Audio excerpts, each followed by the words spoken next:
Okay, so why might one have one's brain split? um, okay, so we talked before about Rasmussen's encephalitis causing seizures. There are other things that can cause seizures, including medication, stuff like that, but the most common source of seizures is epilepsy.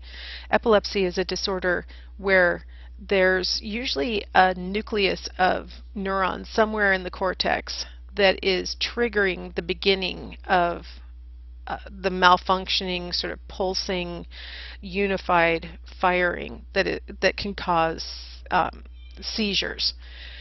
So usually, there's a nucleus that starts it, and it's somewhere on one hemisphere or the other.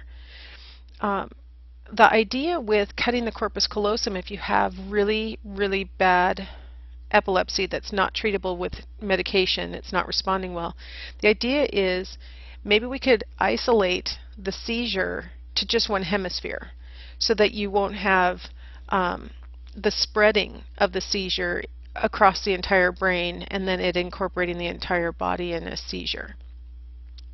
So doctors 100 years ago came up with this idea of cutting the corpus callosum to isolate the two hemispheres. I don't think they knew necessarily why they thought it might work, but now modern researchers realize that it can not only isolate the seizure to just one hemisphere, but it actually, for some reason, reduces the activity even in that one hemisphere. So it's not like it doesn't just spread to the entire brain. It seems to limit it altogether and make the epilepsy more responsive to the drug medications that are available. So you may have a person with epilepsy who is having 4 or 5 seizures a day, which is, I mentioned the girl with Rasmussen's having 120. 4 or 5 is exhausting, and you can't really do anything or remember anything or anything. I mean, your life is just a mess with 4 or 5 seizures a day. So if you're on medication and you're still having that kind of rate of seizures, a last-ditch effort can be to cut the corpus callosum. Okay. So we've cut the corpus callosum in a person. We are for sure going to study them, aren't we? And find out what effect that has on their behavior. Okay, so here we have a person who has had their corpus callosum split. There's a line there in that yellow structure that is the corpus callosum, showing that it's been cut. Okay, now let's take a second to talk about vision and which part of the brain processes what, because I've very carefully avoided discussing vision when I talk about how things switch sides, right? I've talked about how your motor control, your left hemisphere controls your right side and vice versa. Sensory, it switches sides. What about vision? It turns out that half of each eyeball goes to the left hemisphere and half of each eyeball goes to the right hemisphere. So it's not eyeballs that switch when they reach the thalamus. Instead, what you've got is whatever is to the left of your point of fixation. In this picture, it's the pencil. Anything that's to the left of your point of fixation is going to hit the right side of each of your eyeballs and be carried to the right hemisphere for processing.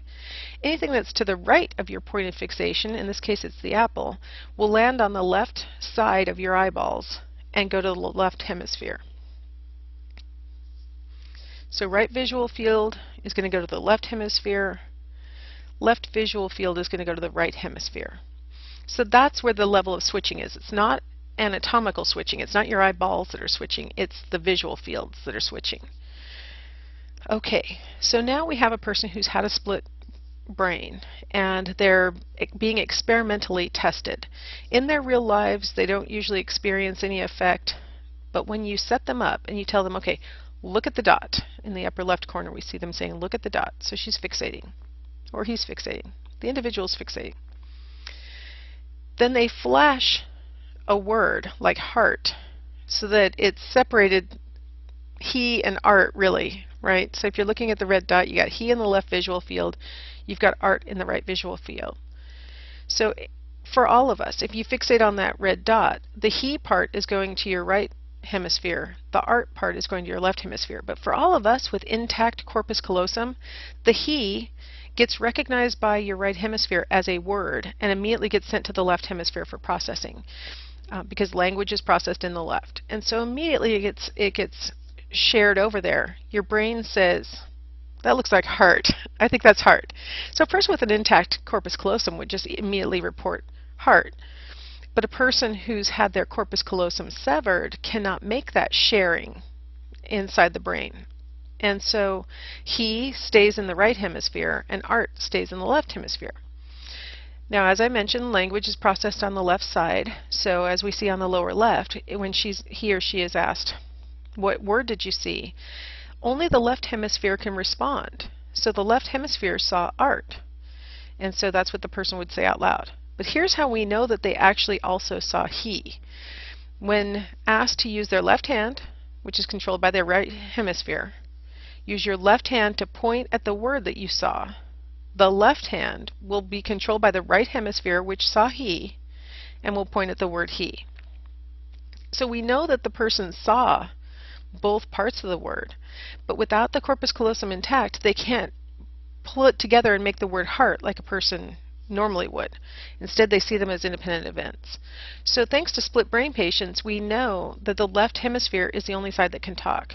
Now this gets into a little bit of scientific methodology and why one needs to be skeptical and humble in part of the scientific attitude.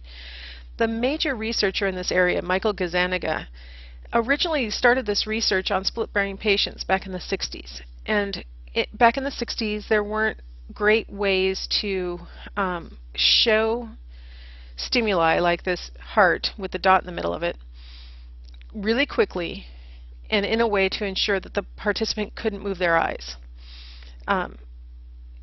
For the word he to land in this person's right hemisphere and art to land in their left, it's really important that the person not move their eyes while the word heart is on the screen. If they scan it with their eyes, that'll cause all of it to land in both hemispheres, and then the person will correctly report heart. You need to keep them fixated on that red dot and force the components of the word to go into each hemisphere. Well, it was tough for Gazzaniga in the beginning because the technology really wasn't there for him to be able to present the stimuli and ensure that the person wasn't moving their eyes. So early on, he had some participants who were correctly able to say heart, or who were correctly able to say he and art. And he was a little perplexed by that. He thought, well, maybe some people have their language centers in the right hemisphere. Maybe that's what's going on. But it didn't make sense. And so he questioned his own findings. He said, you know, of the people I tested, 95% of them are performing the way one would expect. They can name the thing that landed in their left hemisphere, and they can't name the thing that landed in their right hemisphere, but they can use their left hand to point at it. But over the subsequent years, technology came along and provided computers that could present stimuli quickly enough that he was able to control what the participant was doing with their eyes by showing the stimuli so quickly that they couldn't move their eyes. And that revealed that everybody's left hemisphere is the side that can talk, and everybody's right hemisphere cannot talk. By getting better control and being humble enough to say, maybe my early studies had a flaw, he was able to pursue the question and establish that, in fact, the left hemisphere talks and the right hemisphere does not. Okay, let's go ahead and stop here. We'll take a little break and then we'll shift over to the next stage of the chapter, which is behavior genetics and evolutionary psychology.